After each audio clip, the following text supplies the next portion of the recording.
Wonderful. Good afternoon, all. Today, we are having an amazing guest who is going to talk about how to build innovation ecosystems and all. So, I would like to introduce you to the speaker first, and then he will talk about the work they have been doing.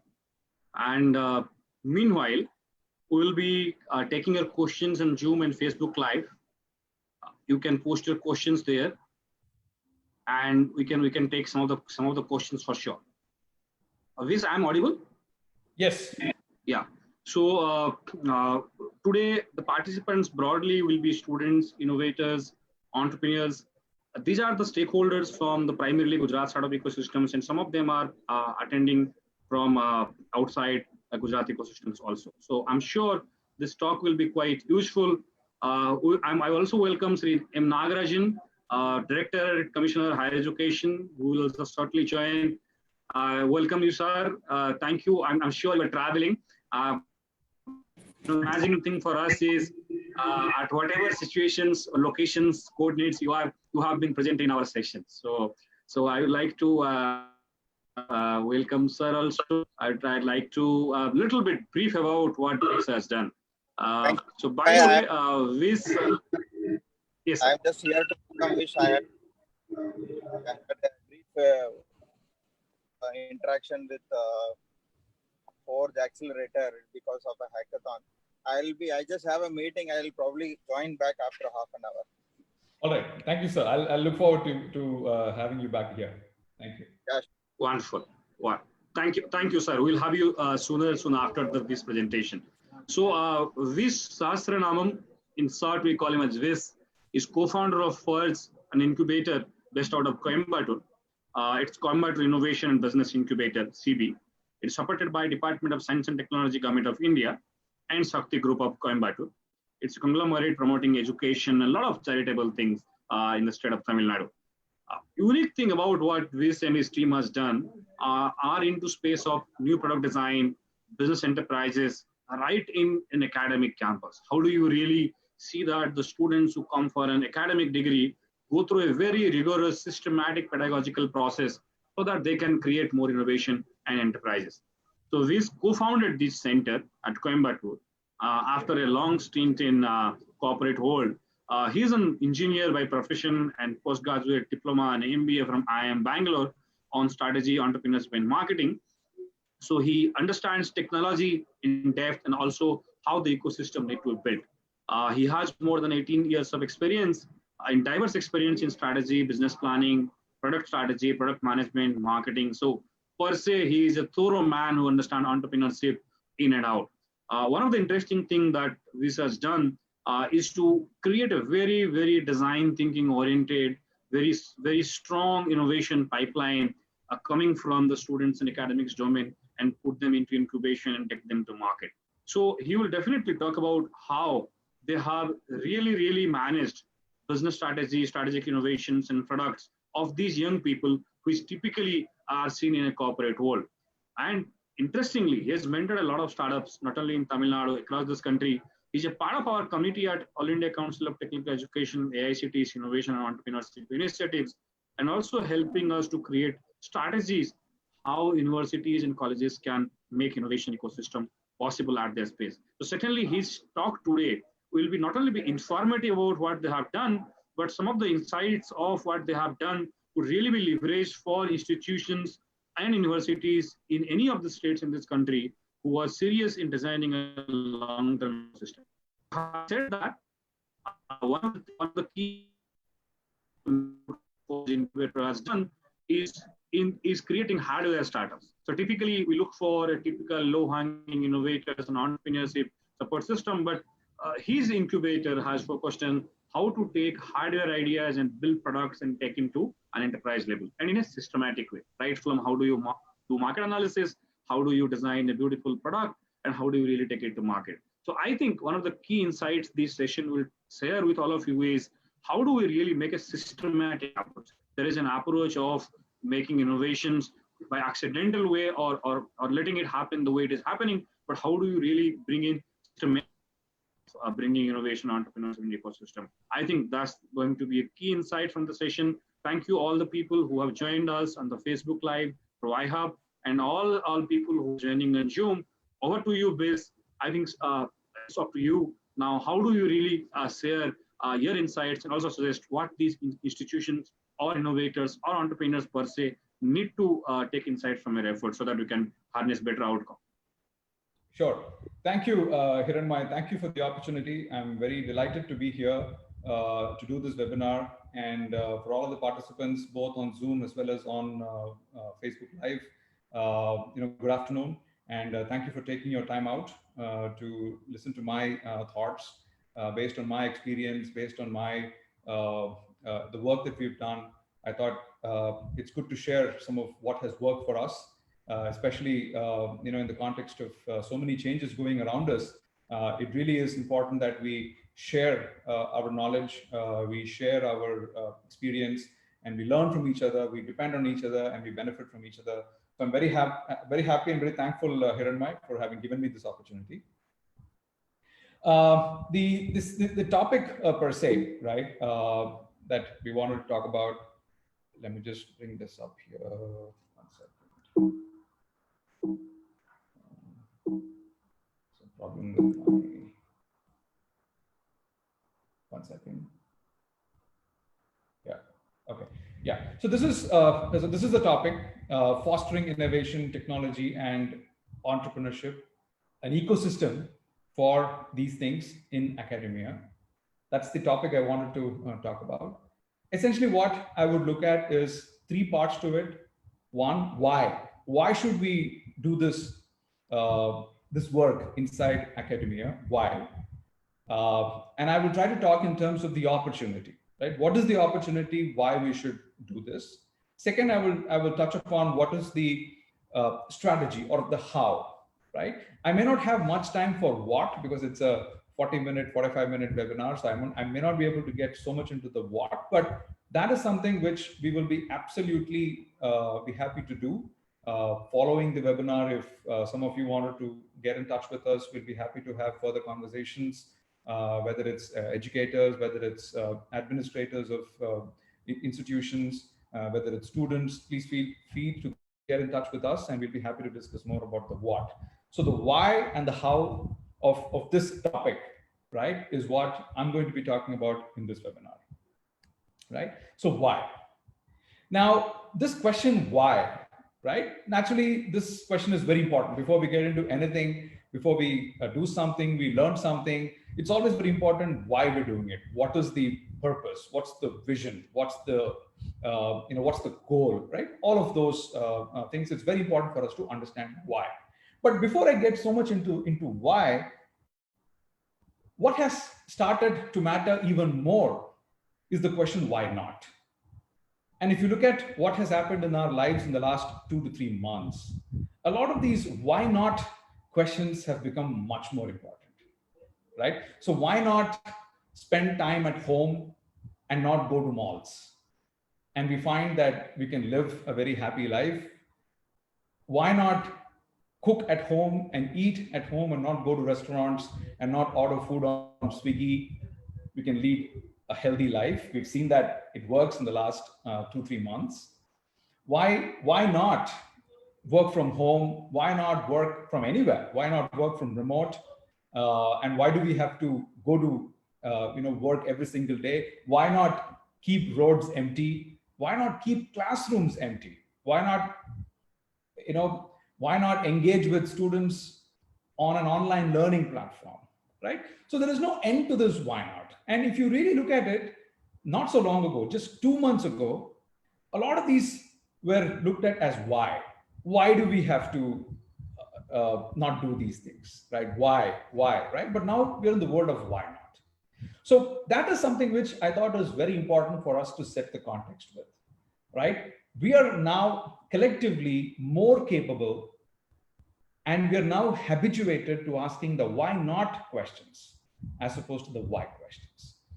Now let me get into the particular context of the academic world, particularly the higher technical education ecosystem, those institutions which are in higher technical education, science, technology, engineering, research, those institutions, we've always been used to asking why, right? So why challenge conventional ways? Why, look at bringing in change when things are okay? So the very famous American slang, fix it. Why fix if it ain't broken, right? Why question the status quo? Why should we change habits? This system has worked for us very well. It has served us very well. It's going okay. So why keep rocking the boat? And more importantly, why try new things, right? But just as we have discovered in the last 2-3 months, and I'm sure all of those educators, students, academic administrators who are on this webinar, in the past 2 months, 3 months, we've all been pushed, shoved, right, without any excuse, to start asking why not? Why not challenge conventional ways? Who told that classrooms cannot happen online? Who told students cannot learn if they can, learn from content digitally delivered on their smartphones, right? So a lot of those why not have clearly opened our eyes when it comes to the academic context, right? So I believe that this is a very important opportunity. The times that we are in is a very important opportunity, and which is why usually in management lingo, they say never miss a crisis, because a crisis is a very important time, because it brings out the best in us when we are facing adverse, drastic conditions. It brings out the best in us. So when we are at our best, when we are managing a crisis, when we are at our best, we are thinking at our best, we are acting at our best, we are doing at our best, which is always needed when we have to think about change, when we have to do different things, when we have to do innovative things, right? So the opportunity now, the first dimension of this opportunity is we are ready to ask the question, why not, right? Right. Next, look at what COVID-19 has done to us. One, it came in such a drastic, in such a ferocity that we barely had time to even think about what to do. We just had to act on our feet. And it has exposed many of our gaps, many of our weaknesses, which for a very long time we've assumed that all is hunky-dory, nothing have to be worried about. We are good, we're safe, right? We're comfortable. But the last 3 months, imagine the numbers of problems that have been exposed, whether it's related to access to basic everyday life and work and groceries and all of those very basic things in life that we have assumed as givens have now become a challenge, right? So there are lots of gaps, weaknesses which have been exposed. Secondly, we've been pushed to go back to basics, right? And my colleague was telling me that today, if you have to buy a smartphone, the only reason why you're looking at a smartphone is because you want to install the Arogya Setu app. Now, imagine telling that 2-3 months back, that the reason why somebody is going to buy a smartphone, let's say some low to middle income person is wanting to upgrade from a feature phone to a smartphone, and the reason why he wants to do that is because he wants to install a healthcare app. That was just unimaginable, right? Nobody would have even thought that somebody would do that for installing a healthcare app, right? But today, well, you know what? Health is more important, right?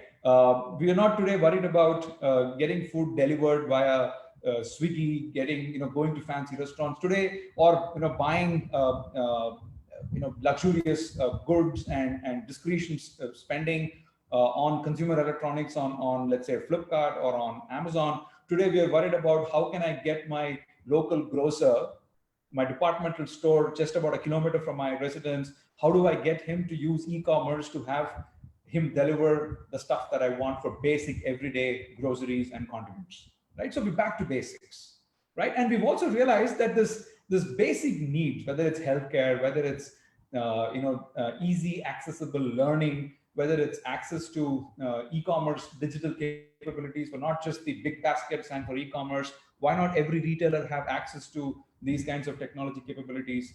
Today, those needs have now become so important. They're actually much larger in terms of a market opportunity than all of those opportunities we've always fancied when it comes to luxurious products and luxury services and so on and so forth, right? So that's the back to basics part of the opportunity. The next is for us to be able to solve these problems. The solutions can come from any one of us, right? So it's no longer, it really is a flat world when it comes to innovations, right? Because the persons who are facing these problems are most likely to come up with the most effective solutions, right? So it is democratizing in that sense, right? All of us can start becoming problem solvers, and anyone out there with a good idea has to be given a chance. And we need local solutions. We can't keep depending on imported technologies and imported solutions. We have to start fending for ourselves, because what you see, just like our country, other countries have also started closing their doors now. They're all putting what are called these iron curtains, right? So it's not just Atmanirbhar Bharat, it's possibly Atmanirbhar every single country, right? So we need to look at indigenous innovation, and COVID has accelerated us into that kind of a moment, right?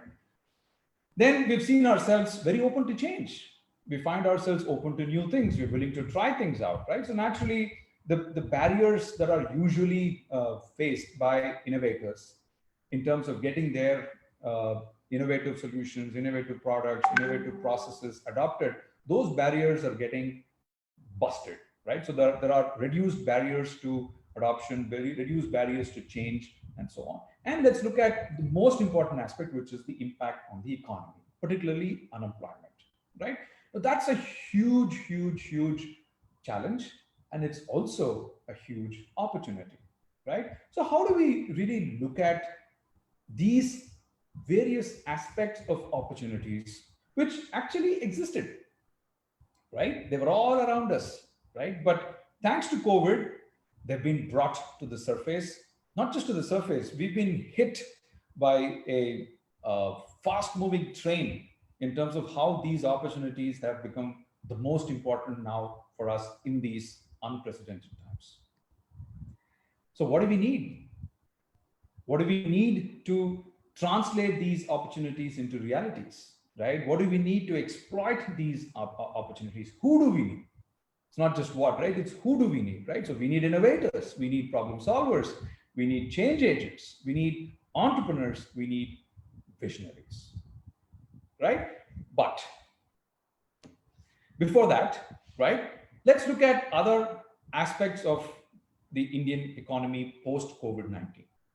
It's very clear that for India as a country to emerge from the COVID-19 distress, from the crisis, and for us to be able to exploit the kind of opportunities that I started talking about, there's more to come, by the way, we need to foster innovation, we need to foster technology, and we need to foster entrepreneurs. It's very clear, right?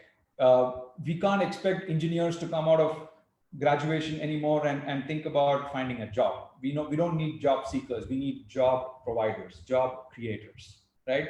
We don't just need engineers to come in and say, yeah, I've got some skills. Can I go to the industry? Can I do some meaningful work? Can I earn a livelihood? No.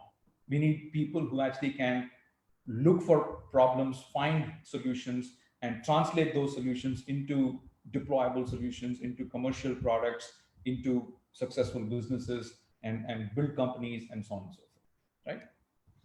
So there again, we need all of these people, right?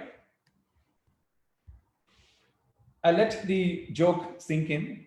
I'll let you people watch this cartoon for yourself, right?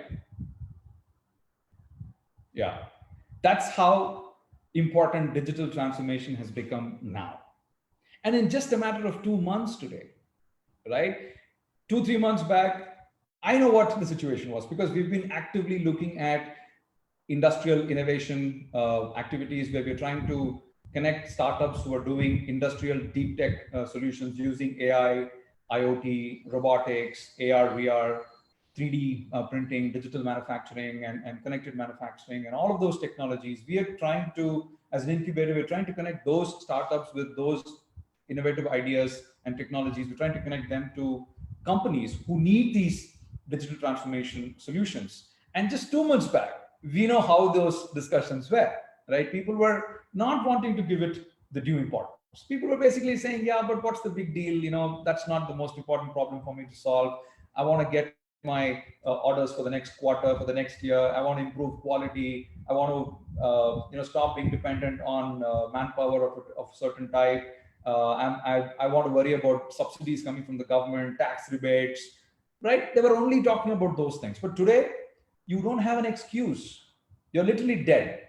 If you don't think about digital transformation, and if you don't have a proper strategy, and if you don't have a clear roadmap in terms of what solutions at what stage will you be implementing, what specific outcomes based on digital transformation that you would want to achieve, what goals, and if you don't have a time for it, if you don't have a budget for it, if you don't have the right steps taken to implement those strategies and to measure your progress, whether you are a hospital, whether you are an academic institution, whether you are a factory, whether you are a fintech company, whatever it is, right? Whoever you are, right? If you don't take necessary digital transformation steps, then it's going to be just like that, right? There is this big, huge, cannonball that's waiting to come and sweep us away to oblivion, right? Now, who's going to help us exploit this opportunity? Who do we need?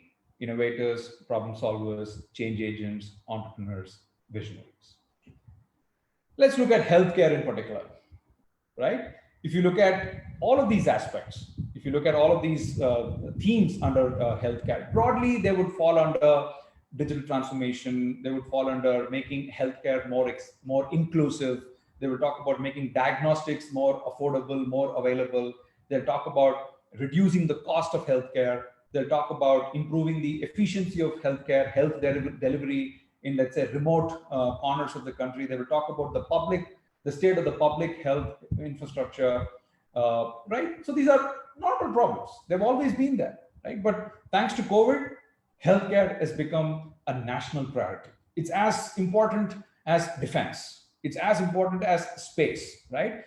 Every central government department related to health, every state government related to health, private sector, civic society, all of us are now worried what's going to happen to our healthcare system if this pandemic becomes even bigger and even bigger a problem. We don't know, right? Whether do we have enough beds? Do we have enough care providers? Do we have enough diagnostic equipment? Do we have enough ventilators, right? Every aspect of the healthcare system, the process has come under question, whether it's manpower, whether it's technology, whether it's inventory, whether it's policies, every aspect of it has come under question. So clearly, this is the right time to look at coming up with an innovative solution to solve many of those healthcare sector related problems, right? So this is a huge opportunity, and who's going to do this? Innovators, problem solvers, change agents, entrepreneurs, visionaries, right? Let's move on to factories. I started talking about why digital transformation is important for factories. We know what COVID did. The most important impact of COVID on factories is that the worker class, right, have just started leaving. I know, sitting in Coimbatore, knowing what's happening in Chennai, we know the thousands and thousands of migrant workers who are leaving. They're getting to trains, buses, lorries, whatever they get. They're even walking, cycling. They're going back to their home states. They're coming from usually the north states, so they're all going away. I'm sure parts of Gujarat, maybe Rajkot, maybe Surat, is also seeing a whole exodus of migrant laborers, workers who are going back to their native places, right? So that's going to become a huge problem for the factories, because now, after lockdown has eased, the factory promoters are coming back, they're opening up their factories, but they're finding that they only have 5-10% of workers available. Now, how do you get your factory up and running? How do you get your machines operating? How do you do the manufacturing work? How do you produce inventory? All of those activities are now becoming extremely challenging. So naturally, this is a time when factories have to look at digital transformation, right? I'm not going to go into the details of each of these themes, but I'm sure you can understand that there are many facets to how we can transform the factories to become the factories of the future. And again, never miss a crisis. So if you know factory promoters, you should go tell them, hey, you know what, you anyway don't have anything else to do, right? You might as well start figuring out how are you going to acquire technology, how are you going to create technology, and how are you going to transform your factory to a smart factory, to a future-ready factory, right? And who do we need to address that opportunity for digital transformation in factories? Innovators, problem solvers, change agents, entrepreneurs, visionaries. Agriculture, right? Now, what has changed in the last 1 week of the Indian agriculture sector? That change in the last 1 week is more than the last 70 years or so since we got independence, right? That's the quantum of change. That's the leap, at least in terms of the vision, in terms of the intent, in terms of the roadmap. That's the quantum leap that this country has seen in terms of unlocking the potential of the agri sector, right? Now, I spoke about factories, right? Now, there is something about factories which we have to keep in mind when we discuss agriculture sector, especially after the announcements that have been made last week, right? Now, you think about a factory, right? You have basically a manufacturing company, right? Now, what does the manufacturing company do? It decides which product it wants to manufacture, right? It decides what quality, it decides what are going to be the raw materials for manufacturing that product. It decides who the suppliers, vendors for those raw materials are going to be. It decides what price it will sell. It decides at what price to which market it will sell. The manufacturing company decides who the distributors are, who the retailers are, who the agents are. Everything is pretty much the decision of the promoter or the entrepreneur of that manufacturing company. So the manufacturing company, either as a company or the promoter of the company, they are in complete control of all of those decisions. So what do? They look at all of those ways in which they can maximize their revenues, they can maximize their profit, they can maximize their quality, they can maximize their brand equity, they can maximize their market share. So all of those maximization outcomes, they will make decisions that will help them achieve those outcomes. And to do that, they will buy equipment, they will acquire technology, they will develop in-house designs, they will do branding. All of those activities they will do because they are in control and they want to achieve even better and even better outcomes.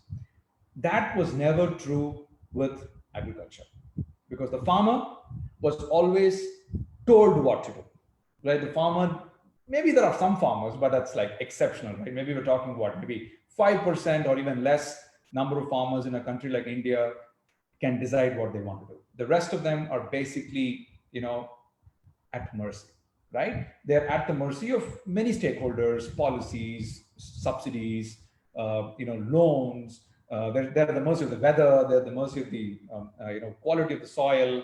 They're at the mercy of the fertilizer company, right? Across the board, the farmer, just like you think of this factory owner, the farmer, right, is a passive producer.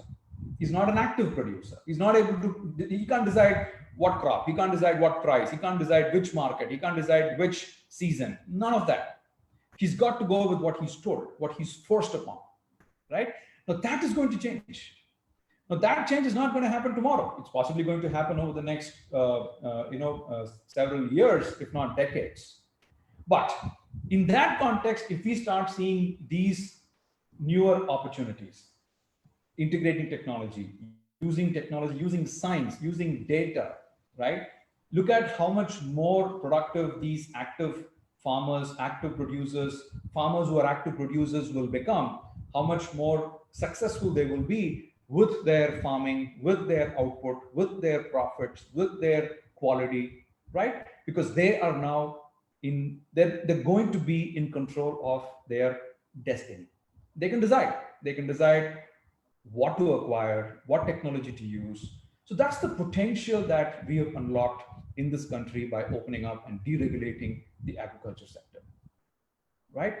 Now, who's going to exploit that opportunity? Who's going to transform that vision to reality? Who do we need? Innovators, problem solvers, change agents, entrepreneurs, visionaries, right? But what is the output of our higher technical education sector as it stands today? what is this sector putting out? Engineers, actually engineering graduates, let's be clear. And I'm one, by the way, right? I don't think I was ever, or even now, a good engineer. I graduated with an engineering degree exactly 20 years ago, almost to this date, right? And yeah, but I can't do really good engineering work, right? And job seekers. But what do we need? And that's what we've been discussing so far. That's the opportunity. And for us to exploit that opportunity, we need innovators, problem solvers, change agents, entrepreneurs, visionaries. So what are we expecting the academic system to do? What are we expecting the higher technical education sector to do? Is to ask those why not questions. Why not anything? To make sure that we go from producing engineers, graduates, job seekers to these kinds of people on whom the country is going to rely to bring the vision for our future to a reality. And that's the why of this whole topic. So let's go back and look at the why. I said I'm going to talk about two parts, right? I'm going to talk about why do we have to foster technology, innovation, entrepreneurship ecosystem in higher technical education or in academia. Why? This is why. Why? Because we need to produce these kinds of people right at the time when they come out of the education system. That's what the country needs today. So how do we go about it? That's the next part of it. But before we get into the strategy, I thought it's important for us to understand what really innovation is. In its most practical form, in its most easy to understand form, in a form that a third year or a final year or a second year technical education student will find that understanding of innovation more practical, more actionable. Something that will give you the confidence that you can do it yourself. You can do it too, and you can do it yourself.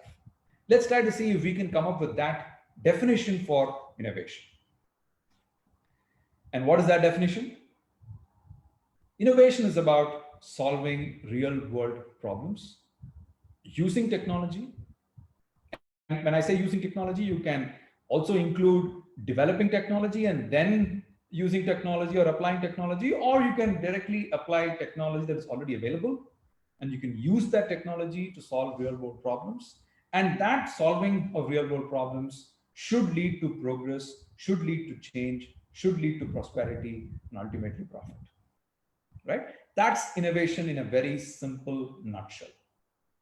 Is that something all of us are capable of doing? Absolutely. Right? What do we need? We need skills, we need guidance, we need some resources, we need funds, right?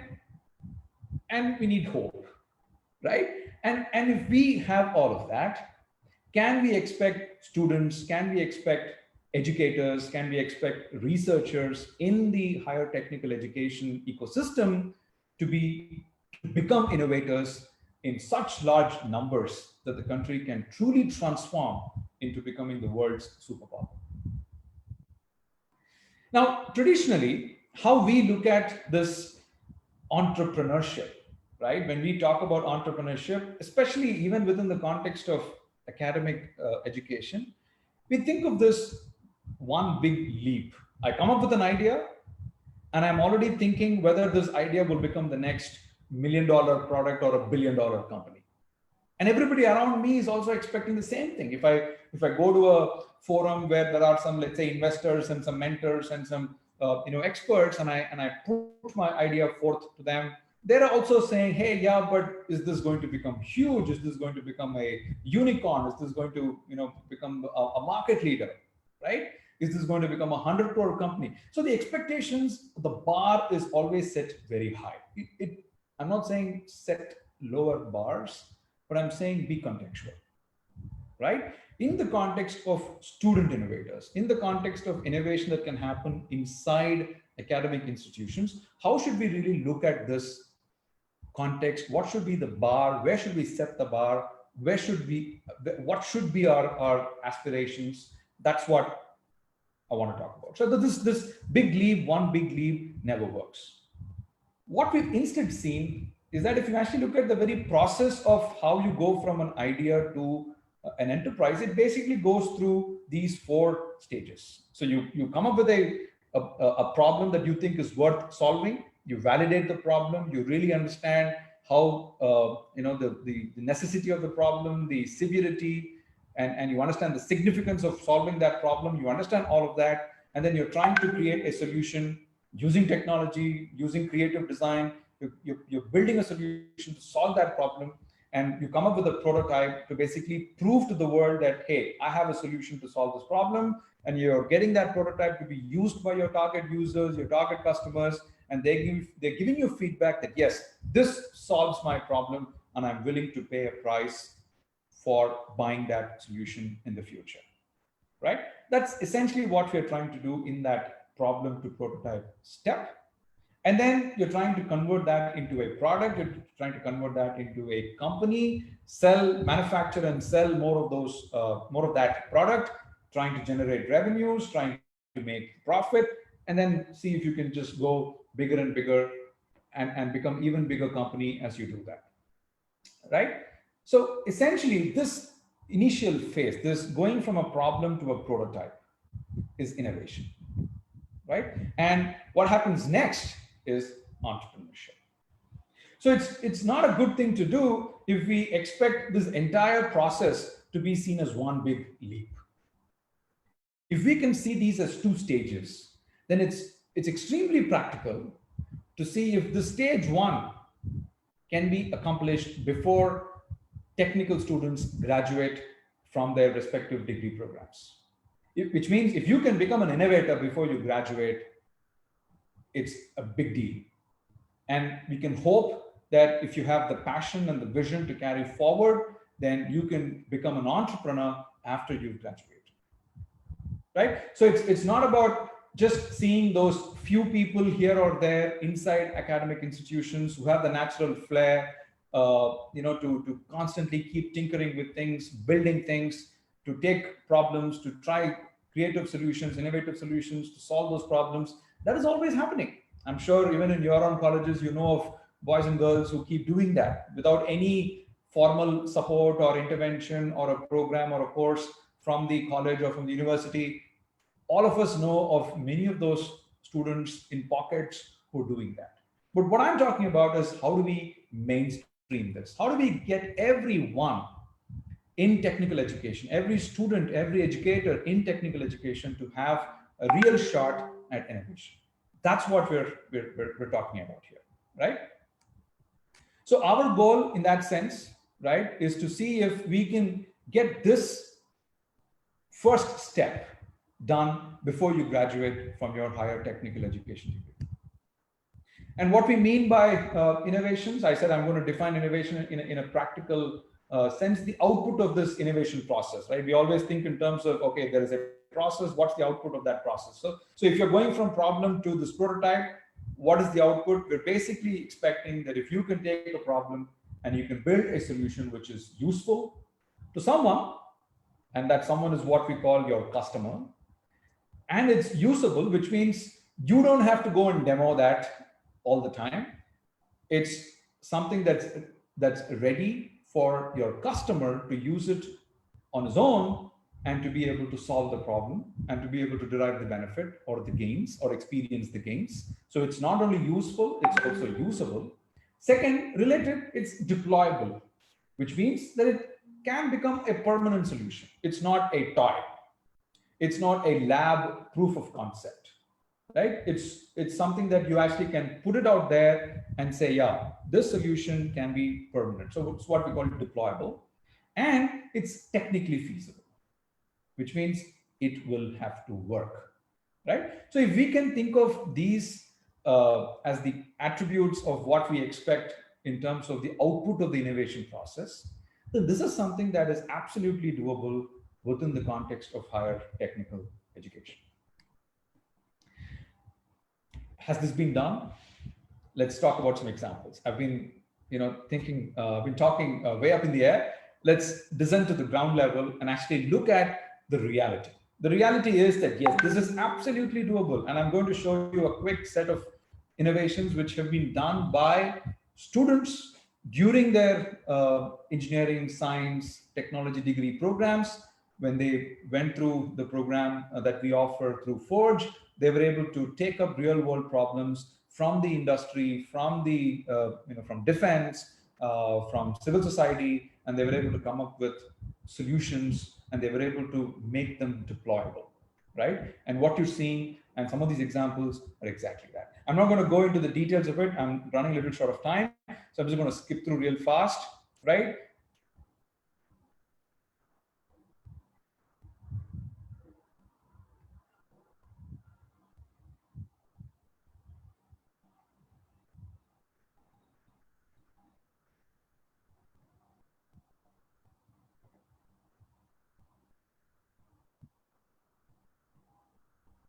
Yeah.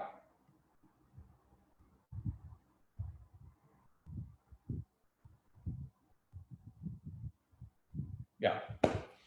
So the question is, how do we implement this kind of a innovation course?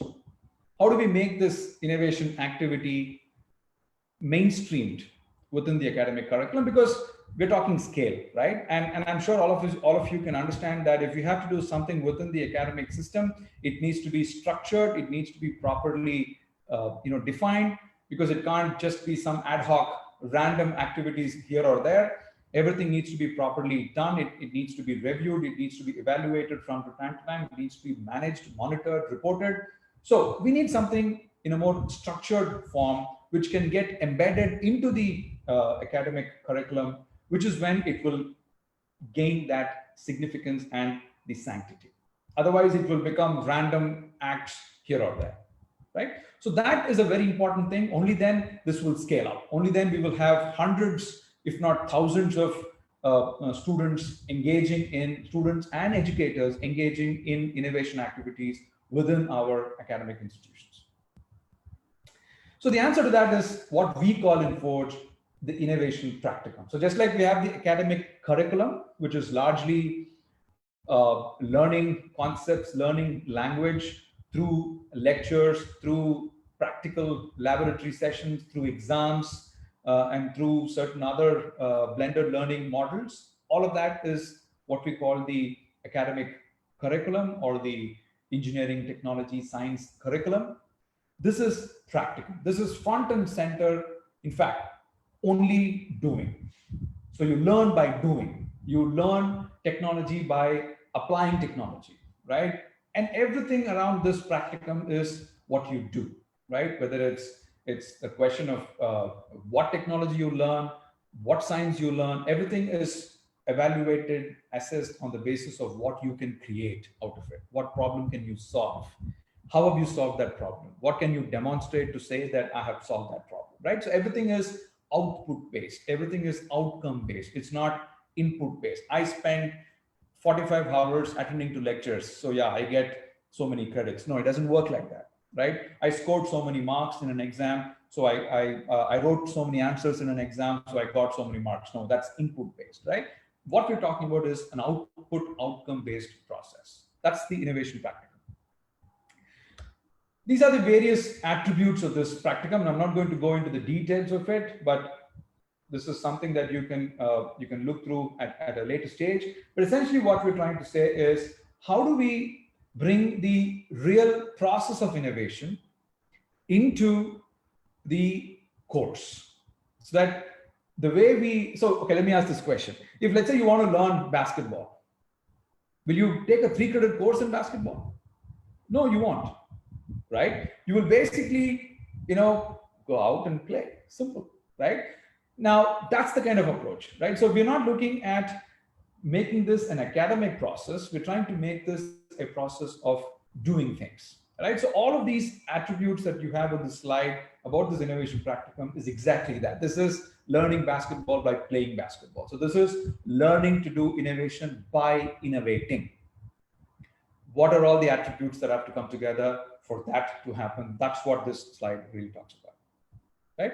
Now, in terms of the program structure, right? And once again, let me go back to put the emphasis on the fact that we don't want just a few students to do this. We want any institution, whether you have 500 students, you have 5,000 students, you should be able to find a way in which this innovation practicum is integrated into your academic curriculum, academic structure, so that every single student can actually benefit. And I'm very happy and very glad to know that the iHub initiative of Government of Gujarat has created, I believe, 15 to 20 such centers in different parts of the state. I'm assuming all of them are attached to specific institutions. And in each of those institutions, in each of the centers, they have created the physical facilities and the technical infrastructure and other resources, mentors and experts and other programs, learning materials, curriculum, and so on and so forth, so that this kind of innovation activity is scaled up throughout the length and breadth of the state. This is brilliant, right? And we've not seen such a state promoted model of this scale, of this rigor, of this depth in our state. So to that extent, I really envy Gujarat and the people of Gujarat. We don't have those kinds of programs here. But essentially what I want to talk through this slide is, if you look at it across the 4 years, assuming a 4-year technical degree, in each year, there is a certain set of interventions that builds up towards the final, more complex stages. So we start year 1 with engineering sprints, innovation sprints. Year 2 focus on design sprints and ideation sprints. And through these sprints, what we're doing is we're getting students to learn the basic skills, tools, techniques that go into innovation, right? Everything from engineering fundamentals to technology fundamentals to the principles of design thinking, the principles of creative design, right? How do you ideate? How do you go through a process of managing risks attached to translating an innovative idea into a real world solution, ready for market, ready for commercial launch? All of those aspects, there is some very proven, very popular models, frameworks. That is what we get them to learn en masse, right? So this is every last student in an institution has to have the opportunity to learn these skills and competencies in the first and in the second year. And then we look at a funnel kind of an approach, right? So from that, let's say 2,000 students in a particular institution, how do we get some of them who have shown probably more interest, who have absorbed these skills in a much better way, who have a vision for solving a certain problem or for creating a new technology or a new product? Naturally, those numbers will be less than the superset of all students in a particular institution. So we take them and then we put them through the innovation fellowship in the 3rd year.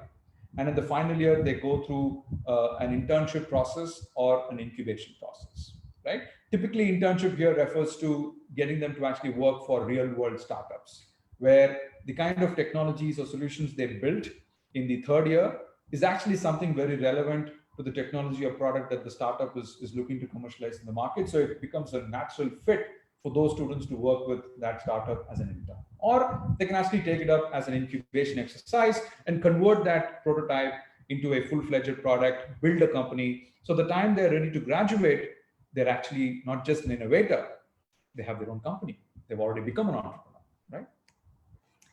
Beyond this, we also have a 2-year postgraduate diploma in management program on innovation, entrepreneurship, and venture development. This is approved by MHRD, AICTE, and my good friend Hiranmai is on the committee. This is a huge opportunity for us to bring up and show a model where you actually can take real world startups to go through 2 years of this program. And it takes 2 years to build a successful idea into a technology, into a innovative product, to commercialize the product, and to be able to build a company and to grow that company. It takes 2 years. And there's phenomenal learning in that process. So AICTE and MHRD had that vision that why can't we have that kind of a learning process supported with incubators, and they extended us the opportunity to do that. And what we essentially do in those 2 years is we get the startup founders or the innovators who are joining the course to go through these 4 stages in that typical journey from an idea to an enterprise. And in this journey, there are so many things to learn. There are lots of learning in terms of skills, in terms of competencies, in terms of knowledge, and also wisdom that you gain through experience. A lot of that is much more than even a full-fledged MBA, because you're doing this by practice, right? So we're trying to bring that into this 2-year format and give them a degree or a diploma at the end of these 2 years, so that those startup founders have been recognized for the amount of learning and development and growth that they have achieved in those 2 years, not ignoring what they've actually achieved on the front of innovation, venture development, company creation, company building, and so on and so forth, right? So that's another aspect of this innovation practicum that I wanted to bring about. So in summary, what we think about, in fact, this is more like a mantra that we follow here in Forge: innovation for employability, innovation for skills enhancement leads to innovation for entrepreneurship, right? So today, if I talk to students and say, hey, why you have to innovate? Because you have to become an entrepreneur, it may not be very appealing, because entrepreneur as an outcome is not very appealing, right? Because it's usually misunderstood with respect to that being a very risky activity. My parents will not accept me to become an entrepreneur. They want me to go and work and become a professional, build a career in some sector, right? So we're not trying to do that. What we're trying to say is, we're trying to tell them, hey, can you innovate to boost your skills? Can you innovate to become more employable? And what we believe is that when they start doing that, it emerges from within that, oh my God, not only can I become an innovator, but I actually can transform this into something much bigger. I actually can become an entrepreneur. So that discovery, that self-discovery happens through this process. So we say, come, learn skills by doing, by solving problems. And in that process, we allow those students to discover the hidden entrepreneur, the hidden visionary, the hidden change agent within them. And that's the real beautiful outcome that we've all experienced when we've seen so many students go through this process for the last 3 years or so. So that's the innovation practicum at Forge. I'm already out of time, so I'm going to stop here and possibly take some questions, and then maybe go forward. I'll quickly, maybe I'll just do that. Maybe I'll pause here and I'll see if there are questions that I can take. I'm sorry, Dara, I over. So it's perfectly fine. It was very inspiring to all the faculties, considering they are from higher education, and the way you explained the entire how they can change the curriculum, that was really insightful. So we have few questions, sir. One question coming from Facebook is that he's a literature student. So we have several faculties also here who are from the higher education, from the BSc, BCom colleges. So how do they innovate or change the mindset of those students who are not in the technical domain? Sure. So there are 2 parts to it. One, if I have to talk from my experience, we have definitely covered science, technology, and engineering streams.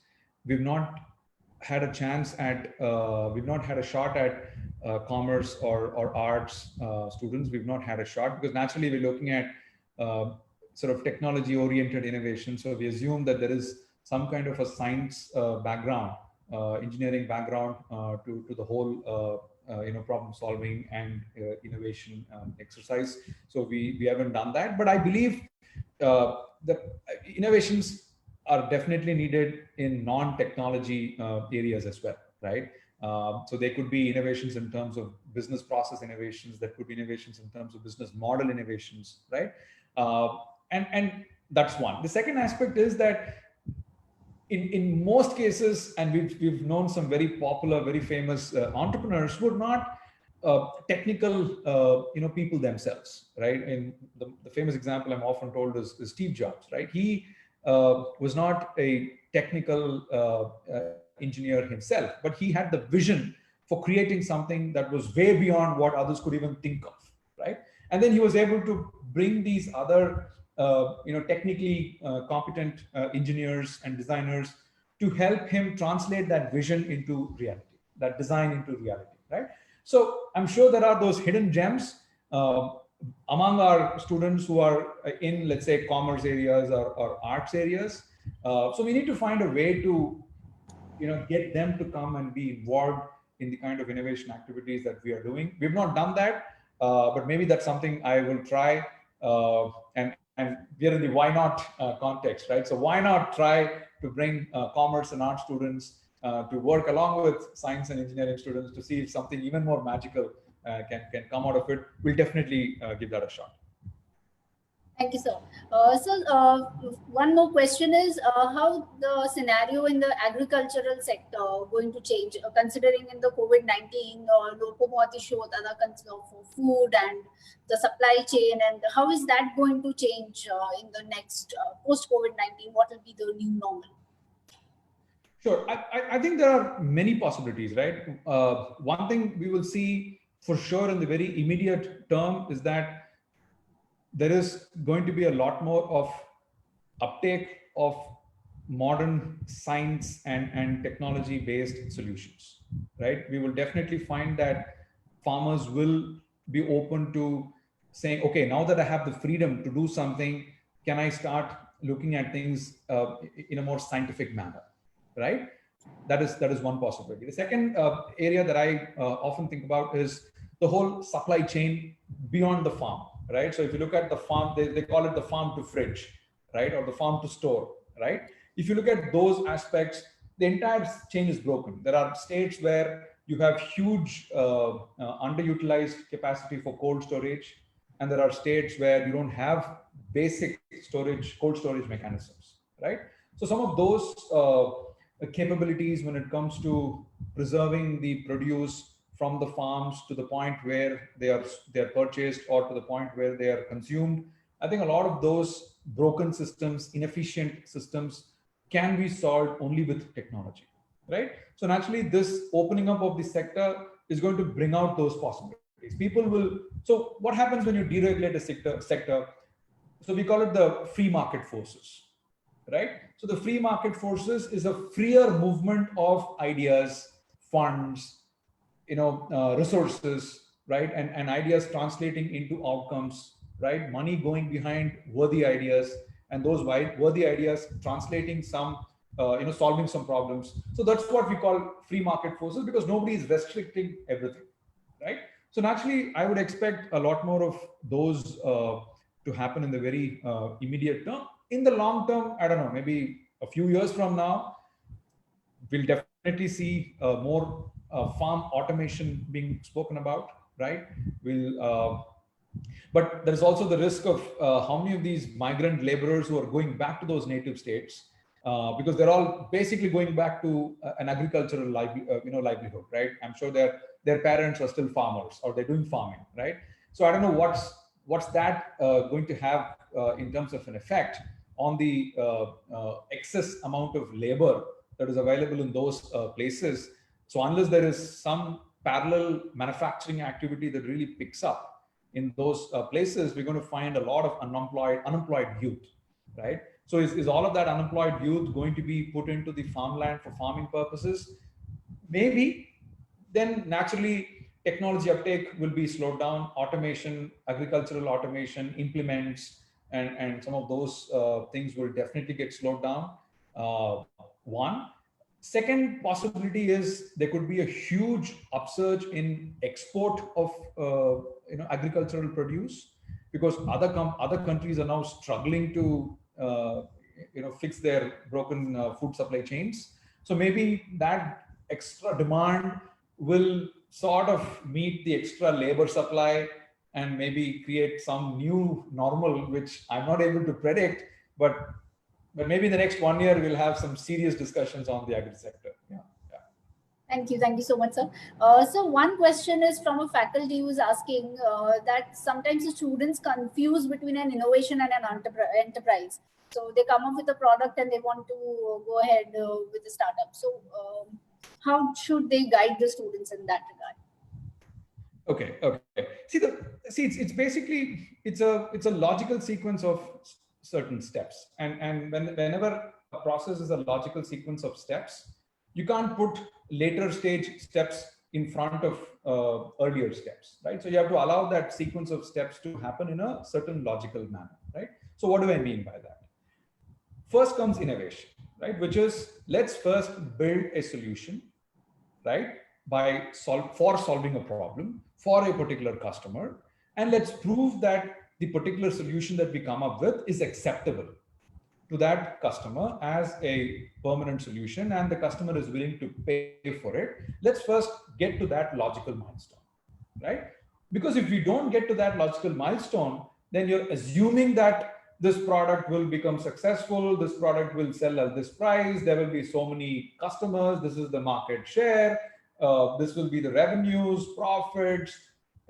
That entire business plan that is built is like a fairy tale, right? There is absolutely no truth to it. It's like those fancy stories that I tell my daughter every single evening to just put her to sleep, right? So it's that kind of fairy tales that we come up with. Now that stage comes later. So first, if you can get your student to say, okay, in the next 3 months, can I find out who my target customers are? Do I really understand their problem very clearly? Can I build a solution for that? And can I prove that this solution is acceptable? They're willing to pay this price. Let's have that validation. Let's have that evidence. And when we have that, let's start thinking, okay, how can I build this into a full-fledged business, right? So that logical separation, I think, is very important. And educators have to understand these aspects more clearly, because you are the first point of contact for students who come up with innovative ideas, right? So that interaction is very important. I call it the moment of truth, right? When a student comes up to a faculty and says, hey, I have this idea, that interaction is got to be very effective, right? So the faculty has to think about, okay, should I over glorify the idea, right? And make them believe that, oh my God, this is the next Bill Gates waiting to happen, right? Or do I just go hit him so hard that he completely loses all the passion and the motivation he has or she has about that particular idea? Both of those extremes are wrong, right? You got to find the right middle path, which is to really understand, okay, what kind of an idea, what are the risks, what kind of evidence is needed to accept that this innovation will have a commercial prospect, will have a business prospect. That kind of conversation is what is needed between the mentors and the students. And we have a lot of help for that, right? So reach out to us. We have a lot of tools, techniques that we've created, which is very easy to understand and very easy to apply. And all of them can play a major role in helping you become effective mentors for your student innovators. So many of the faculties want to know about joining the programs at your end. So if you could share you can visit their website. And so a few of them wanted to know if this is an open source presentation, if it can absolutely be so absolutely, it's completely open source, and I'll maybe work with iHub, with Dara and Hiranmai, and maybe between me and my colleagues, we'll try to send a package of presentations, documents, which can be shared widely. We're absolutely okay with it. In fact, all of our tools and techniques are all part of the Creative Commons license, which means they're all free for distribution, as long as it's not used for commercial purposes. As long as it's used for learning outcomes, it's absolutely open source. We'll be very happy to do that. In addition, if there is a way to have follow-on webinars where students and educators, faculty members, researchers from the iHub community, if they want to have further sessions on specific technical topics related to innovation, related to technology, we're very happy to do that and facilitate that also. So that will be a pleasure. We'll definitely plan that soon. So we have a lot of questions, but considering that we have a time constraint, we'll curate it and send it to sir, and we'll share it with the participants. Sure. I would like to thank sir for finding time from his schedule and sharing the valuable insights to the faculties who are the first point of contact for the students, and they are the ones who can foster innovation. So giving us insight into what Forge does and what are the different programs, how the curriculum can be changed, and we don't need more engineers to graduate. We need more innovators, problem solvers, and change makers in the coming years to deal with real world problems. Sure. I thank you again, sir, and your team for finding time and inspiring all our startups, innovators, and faculties. I thank all the guests and participants for asking such good questions and joining us. We have a webinar series, and we come with webinars every evening at 4 o'clock. So you may join us at 4 p.m. tomorrow again. We are also live on Facebook.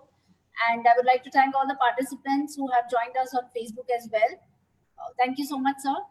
And thank you to all the participants. My pleasure. I enjoyed this conversation, and we're looking forward to more discussions and interactions with the iHub community of students and educators.